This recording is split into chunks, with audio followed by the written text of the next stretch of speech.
I admire your commitment to freedom where intellectual pursuits are concerned, my lord. Well, thank you. Lord Serenoa, I cannot thank you enough for letting me join your house after all that shouting I did.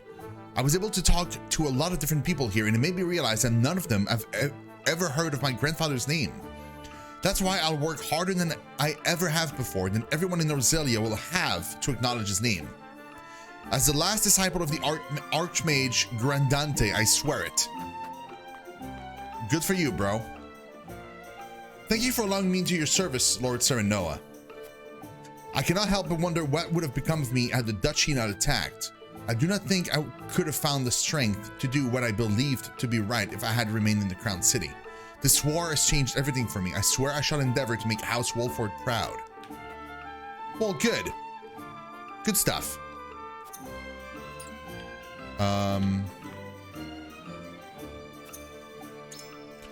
We need to buy resources is what we need.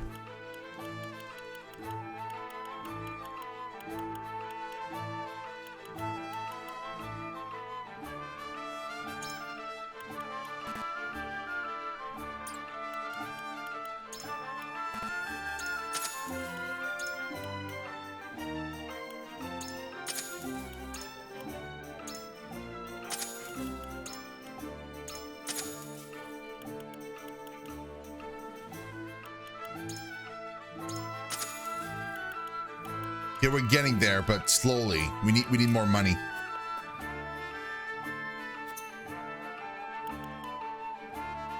A fair fight. You face an enemy force with a balance of both melee and ranged fighters. Use your troops wisely to carve your way to victory.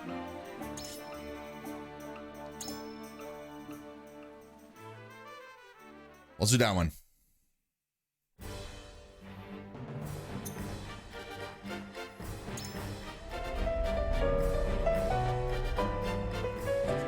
Grizzly Ronin! Oh, thank you so much for the raid! RPG Streams, thank you so much for following with the raid. Grizzly Ronin, hi! How you doing?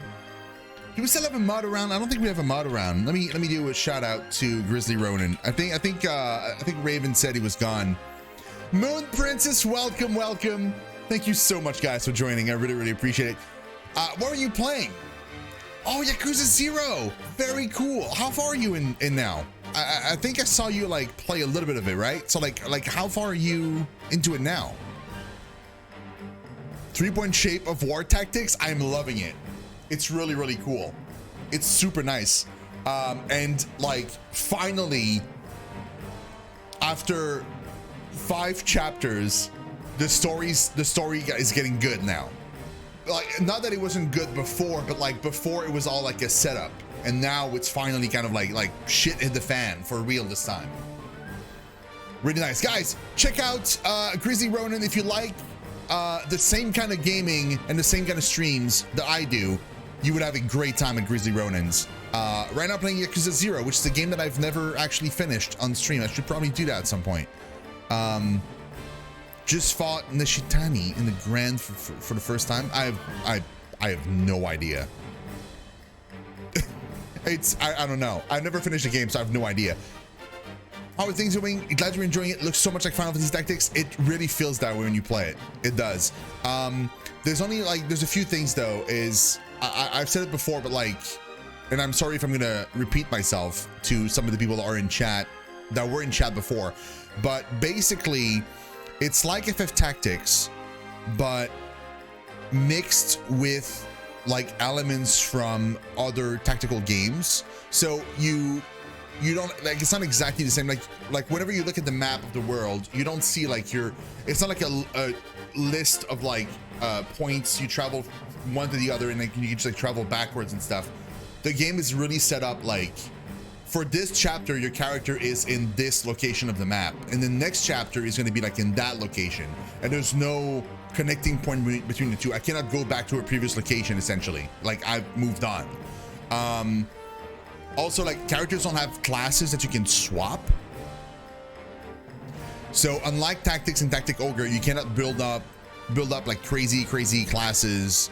Like, you can't like build up like a samurai that heals and do like a bunch of different things. Like, every character has a very specific class attached to them, and it cannot be removed.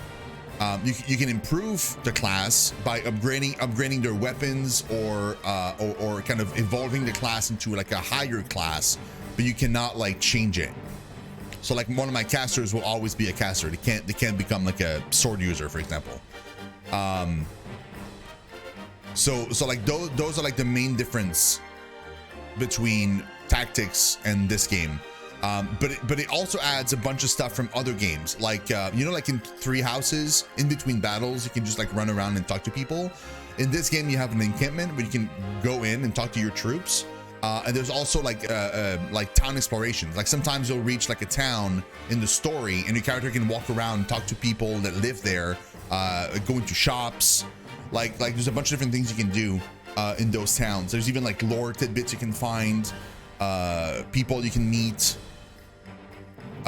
There's also stuff in the battle, like on the battlefield it plays like tactics, but it adds elements of Divinity Original Sin. So you can like, I can like put a big wall of ice to block off a corridor so enemies can't go through, or I can like put like ice on the ground and enemies that walk over it will be slowed down, that have less accuracy and that kind of stuff.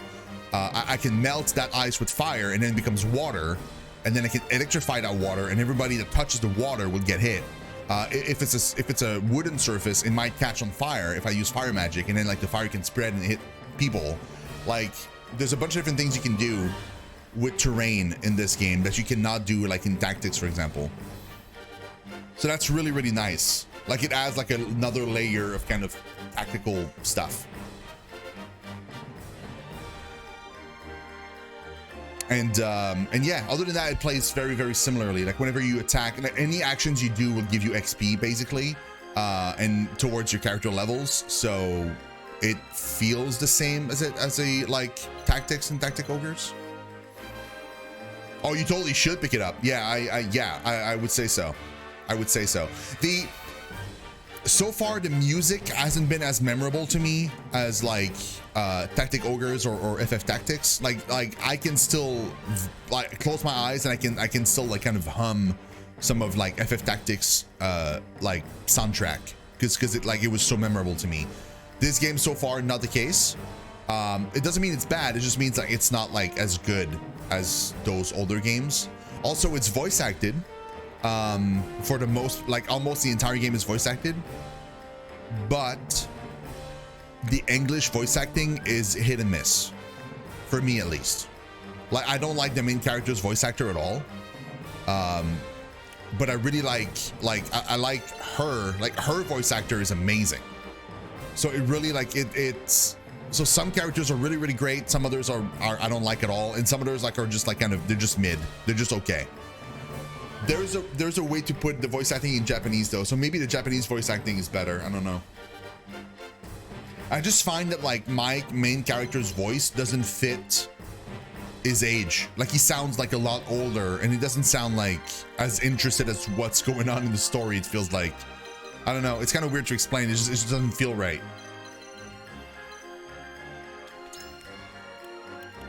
That's a huge battle. There's a lot of units in the field here. She's level 6. We're not going to use her, but I do want to use the new people we just got. We just got these 2 new guys, and I'd like to use them. So I think I'm going to use you. I'll do my best. I'll remove her because she's pretty ahead, and you too. You guys are pretty ahead in your my magic is at your disposal. In your levels. Understood.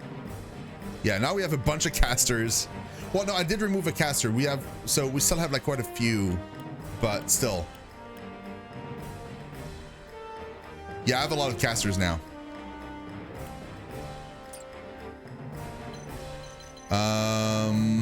What are we facing? A bunch of archers and lancers. That should be fine. They're higher level though, so it's probably going to be more difficult, but they don't have any mages though, which is kind of neat.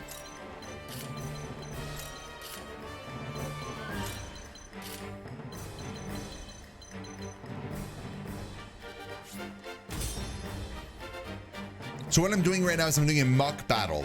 So this is not a story battle. This is just like you can go into your encampment and you can just farm those kind of like fake battles for money and stuff to be able to kind of upgrade your units and things like that. Because like regular story battles, you cannot redo, so you cannot farm them. Unlike FF Tactics, where you can just go into a field and it will generate a random battle in that field with like monsters and stuff, there's no such thing here. Also, there doesn't seem to be any monsters, period, in that game. I haven't seen any.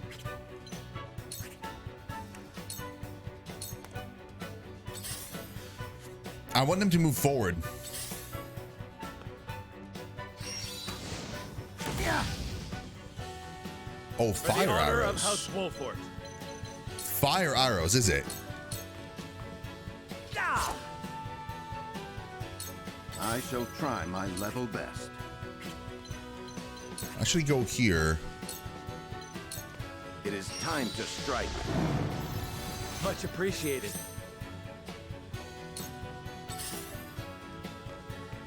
Just did a quick Twitter shout for you seeing me sent over to love here. Oh, nice, very nice. Oh, that's all right, Grizzly. I appreciate it. Thank you.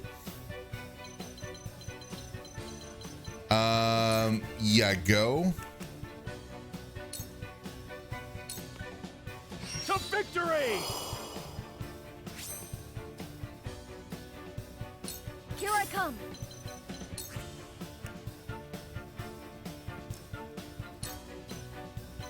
Oh, he's gonna get hit by that. It's the first time we use it. Oh, we turned him around. Oh, I love this. This is so cool. Ow. Cool heads shall prevail. Your wounds are healed. Yes, she's not in the battlefield right now, but like Frederica is my favorite character so far.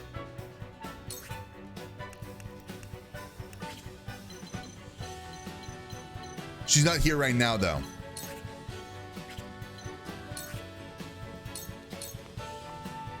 Yeah. She's the main character's future wife. She's a fire mage. Yes, Grizzly. So this character is a brand new, we just got him. We just recruited him and it's so cool. He's because typically like so far in the game, every mage has been like a very specific elemental mage. So like my fire mage, for example, is a pyromancer. She doesn't know ice magic, and there's a lore reason behind that. Like it seems like you go into a specialization if you're a mage and you cannot like move from there. So like she uses fire magic. I have an ice mage, and apparently like ice magic is the toughest to learn, and so like nobody's got like ice magic, or like very few people do. So the people that do are really like strong mages. I have one in my party, but like this new mage that I recruited apparently can do every single magic. You can and also it's the first time we see wind magic in the game ever. And when my characters saw wind magic, they were like, yo, I've never seen this before. Like it's so cool. So like that, and that character can also heal. Like it's so cool. Like it's like a healer, but also like a caster, and they can do everything. So right now, like they're too low level, right? So they only have access to wind and healing, but later on they'll get access to like fire, ice, and lightning. Yeah, basically red mage. Yeah, kind of. Except they don't do like melee damage all that much. Like he uses a cane. I'm assuming it's probably not super good in melee damage, but yeah, pretty much. It feels that way, at least. Ow. Where was I? I don't know. See, like, he can do like a wall of ice, and he can wall off locations. I'm gonna do this, though. Oh, yo, they're all weak over there?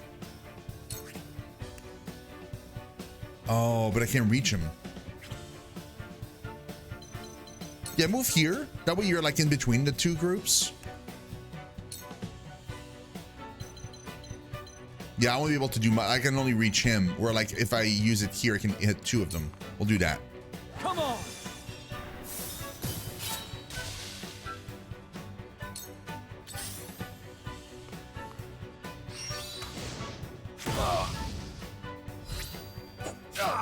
Ow. For victory!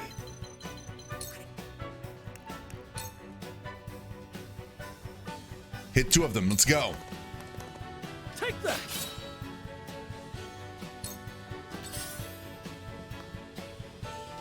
Ah! They really don't like that mage, do they? And where shall we strike? They really do not. This ends here! There is no mercy on the battlefield. It is time to strike. I'll be of whatever service I can. This is bad. Yeah, it's really bad.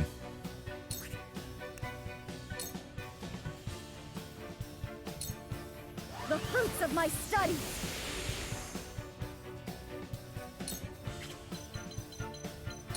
Now we move here.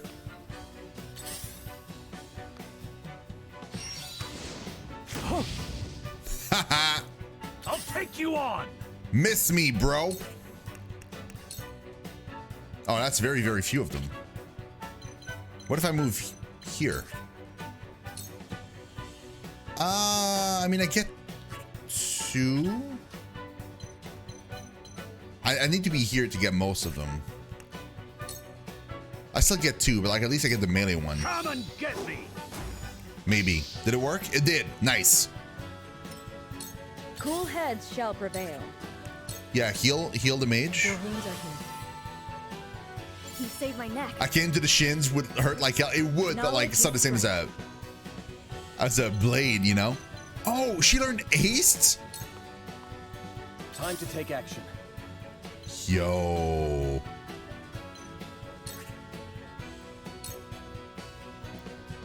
Yo, look at the damage. Enough!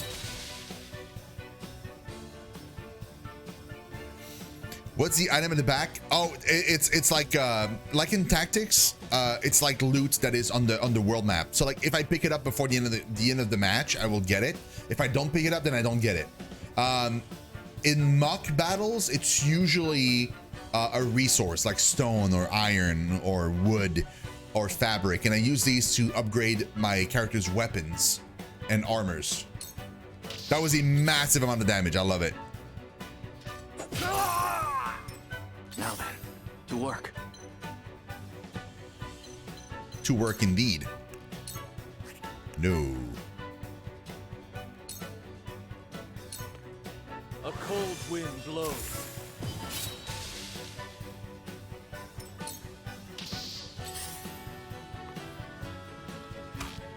I ain't that slow. Charge! I ain't that slow. I will go through if I must. Forward. I could finish him off, but I don't want to because I want the loot at the back of the map here. So I'm gonna move here and I'm gonna just end my turn. I see a path to victory. And I'm gonna box him in basically. Time for some sorcery. Yeah, just wait.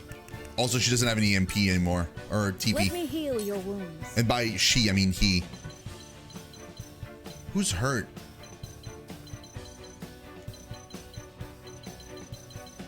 You.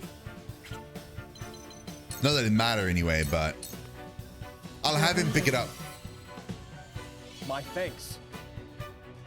Too many games though. I get you. I'll take it from here. There we go. I've been waiting for this. Cool. Okay, now we kill him. You're done. I love the battlefield. Oh, he leveled up too.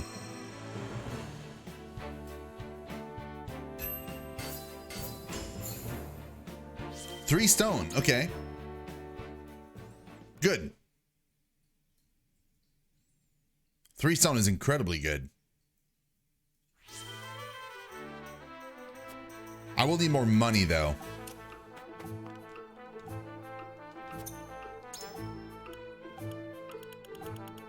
Like way more money. With 300 it can buy Now I have 0. I need at least 300 more to buy the remainder of the wood I can buy. And then we need like a ton of money to be able to upgrade anybody. It's like 500 per upgrade, I think. Yeah, 500. Yeah. Oh, look at, wait. Weapon damage.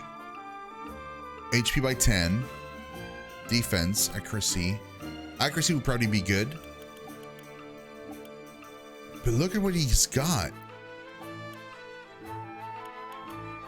Increase fire damage dealt or ice damage dealt. So I pick if I want to specialize him into something. Interesting. Either way, it doesn't really matter for me right now because I have a mage that specializes in fire and I have one that specializes in ice. So it doesn't really matter which one I pick here. However, here it's going to become important because so far that character is the only one that will be able to cast lightning and wind so far. So whatever I pick, I'm going to have to be careful. Probably would land towards like lightning. I think I would probably use wind more often. And lightning very, very situationally, I feel like. It would have to be like over ice that's melted into water. But I mean, it might, like whenever it is used, it would be super strong. Or I would go wind, and then since I would use wind a lot, it would have more uses. I don't know. I'll have to figure it out. Also, Maple Rod, and we don't even know what the name of that rod is. It's not even a cane, it's a rod. I want to see what these units upgraded jobs are.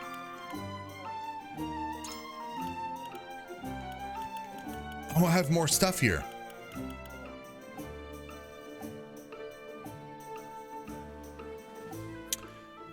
Oh.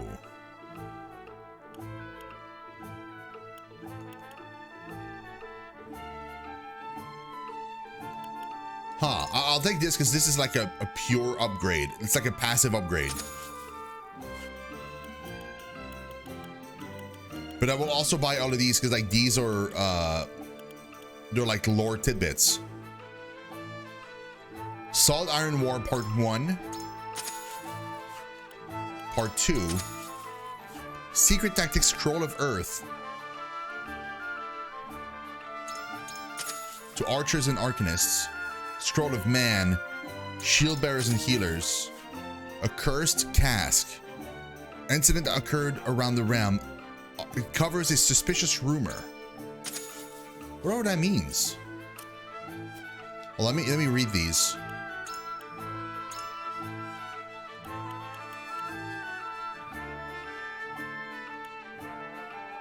Interesting.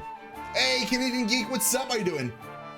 Looking for a low-key stream? Lend it here. Hope you don't mind me lurking. Oh, no problem at all. I appreciate lurkers very much. Thank you. Maybe think what elemental blends well together so we can do combo himself if needed. True. Very true, Grizzly. That's a good point. Like, that's a very good point, actually. I have to think about that. Gotcha, Grizzly. So archers and arcanists attack from afar. Their objective is to wear down the enemy from a distance before the infantry moves in to strike. This strategy is best at mitigating casualties.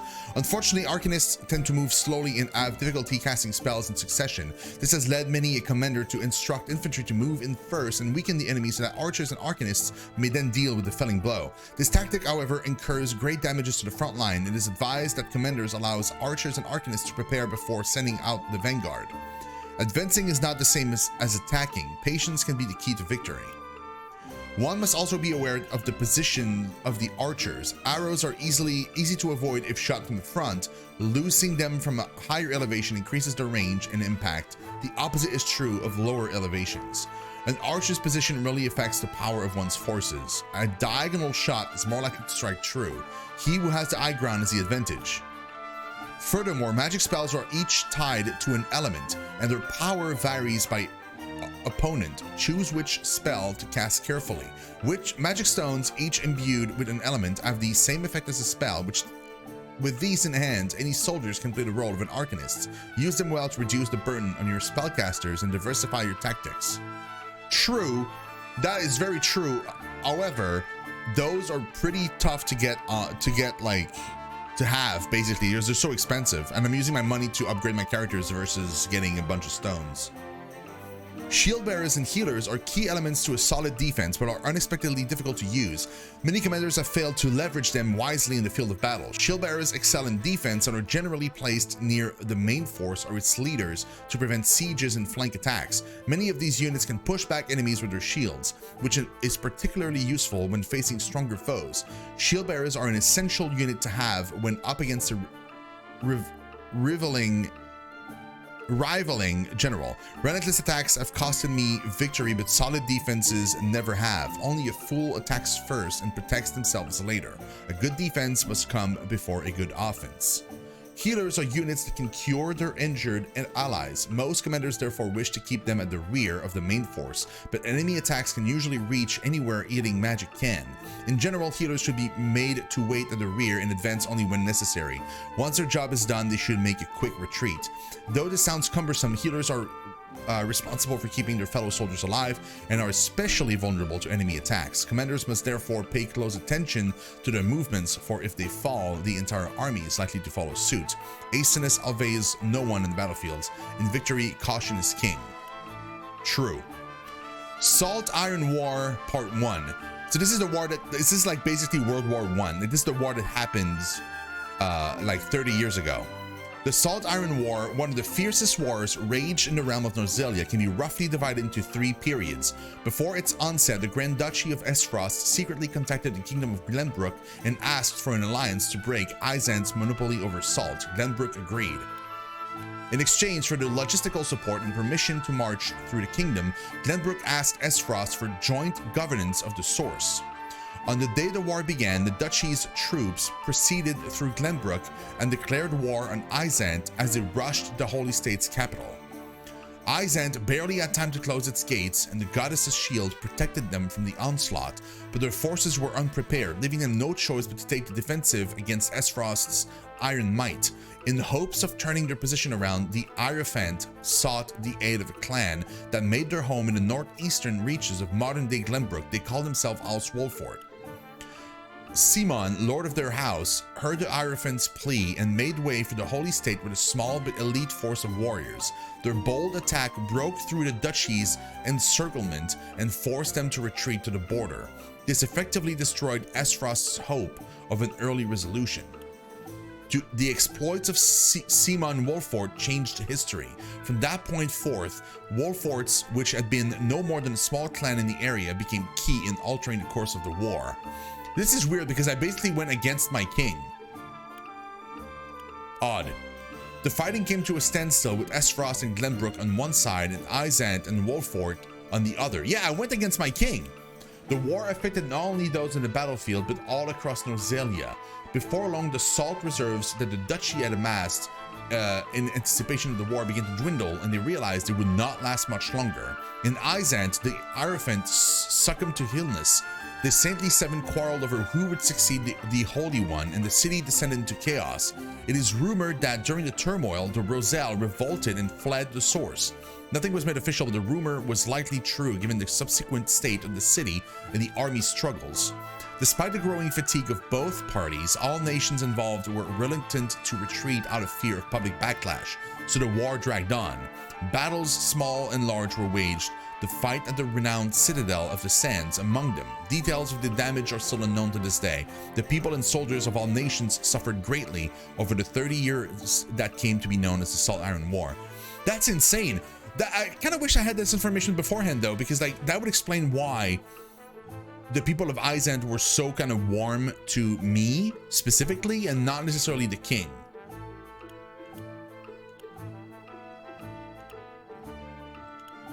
A cursed cask. Have you heard the rumor of the moving cask? It's said that a mysterious apparition has been seen wandering around Izant lately. According to one theory, the lingering hatred of someone who drowned their sorrows in wine gathered within the cask and caused it to move, gaining it the name the Cursed Cask.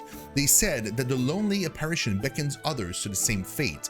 calling out these words. Welcome and welcome and welcome and welcome and wow. Okay. That's terrifying. That's so terrifying.